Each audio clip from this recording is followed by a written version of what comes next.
మీ business ఏదైనా మీ ఊర్లో promotion చేయాలంటే అది సుమన్ టీవీతోనే సాధ్యం. ఇప్పుడే సంప్రదించండి.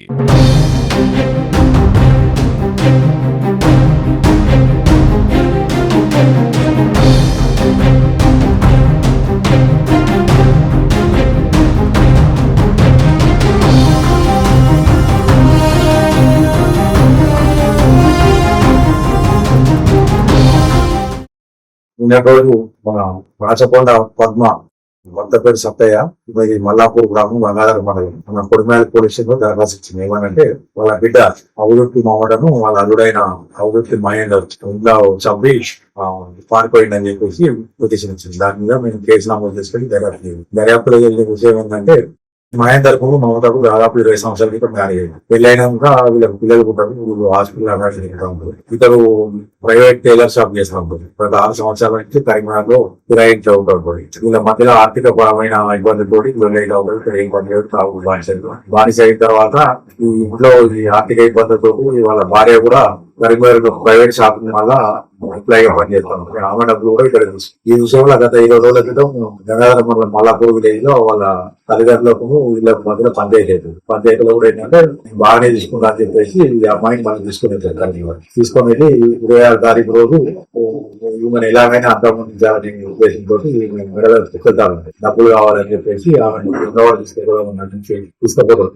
తీసుకెళ్ళి అక్కడి నుంచి మనం ఎలా కూడా లేవాలంటారు. అక్కడి నుంచి కొడుకునాలు వీళ్ళ ఇల్లు ఉంటుంది, ఒక్కరు ఇల్లు వాళ్ళు ఎవరు ఉండదు. ఆ ఇంటికి తీసుకొస్తాడు. మధ్యాహ్నం 2:30కు నల్లగొండకి వెళ్ళి వచ్చేసి ఇంటికి తీసుకొస్తాడు. ఇంటికి తీసుకొచ్చిన తర్వాత సాయంత్రం ఇద్దరు భార్య భర్తల మధ్య గొడవ అయిన తర్వాత ఇద్దరు ఆమెని బలవంతంగా ఇంట్లో ఉన్న నైలాన్ కార్ తోటి ఏంటంటే సురేష్ బీడింగ్స్ చంపుతాడు. చంపేసి ఏంటంటే దాన్ని రూమ్ లో సీలింగ్ ఫ్యాన్ పైన చాలా ఎత్తు ఉంటుంది. దానికి ఏంటంటే కట్టేసి వేలాలు తీస్తారు. ఆ డెడ్ బాడీ శవం కూడా ఏంటంటే సగం కూర్చున్నట్టుంటది. అది గురేసుకునే ప్రయత్నం చేసినా నాకు పిచ్చర్ బయటకు వచ్చేసి మెడలో ఉన్న పిచ్చదారు తీసుకొని వెళ్ళి గంగాధర దగ్గర గుంటూరు ఫైనాన్స్ లో దాన్ని కూడబెడతారు. కూడబెట్టి 1,25,000 వచ్చిన తర్వాత అతనికి కొన్ని అప్పులు ఉన్నాయి కడుతున్నాను. తర్వాత మిగతా డబ్బులతోటి మళ్ళా సాయంత్రం 60% తిరిగి ఇంటికి వస్తుంది.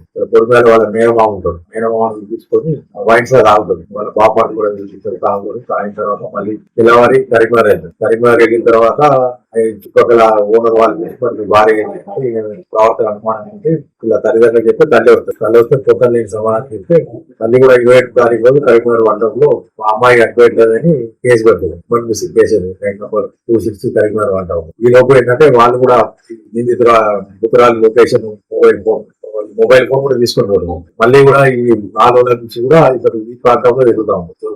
లొకేషన్ ఆధారంగా వాళ్ళు వెళ్ళిపోతారు. వీటి రాగానే ఏంటంటే మాకు సమాచారం ఉంటే చుట్టుపక్కల వాళ్ళు కూడా ఏంటంటే ఆ ఇద్దరు నుంచి దుర్వాసన వస్తా ఉంటారు. తర్వాత పబ్లిక్ ఇలా చెప్పిపోయినాయి కావచ్చు అనుకుని వాళ్ళు మున్సిపాలిటీలో చెప్తే వాళ్ళందరూ వచ్చి అక్కడ ఏముంది. ఈ లోపల కరీంనగర్ నుంచి వాళ్ళు కూడా పోలీసులు వచ్చారు. వచ్చిన తర్వాత ఇక్కడ లొకేషన్ వస్తుందంటే అనుమానం ఏంటంటే మన కొడిమేల పోలీసులు వాళ్ళు కలిసి ఆ డోర్ వాళ్ళు ఇచ్చారంటే ఈ అమ్మాయి గురేసుకుని చనిపోయింది. దాంట్లో అప్పుడే వాళ్ళ తల్లిదండ్రులు కూడా వస్తారు. వాళ్ళ తల్లి ఫిర్యాదు మేరకు కేసు నమోదు చేస్తారు. దీంతో పాటు ఏంటంటే ఉత్తరాలను చంపినందుకు మహేందర్ మీద మర్డర్ చేసి గతంలో వాళ్ళ అమ్మాయిని కట్నపూర్తి చేర్పించినందుకు వాళ్ళ అత్త మామ పుత్ర నిందితుని తప్పుల మీద వరకట్నం చేసేందుకు కూడా వాళ్ళు దరఖాస్తు ఇస్తారు. దాని ప్రకారం కేసు నమోదు చేసి ఈ రోజు నిందితుడిని అరెస్ట్ చేసి అతని వద్ద నుంచి మోటార్ సైకిల్ ఉత్తరాలి టెలిఫోన్ నిందితుని టెలిఫోన్ మరియు అవన్నీ సాధన చేస్తున్నారు.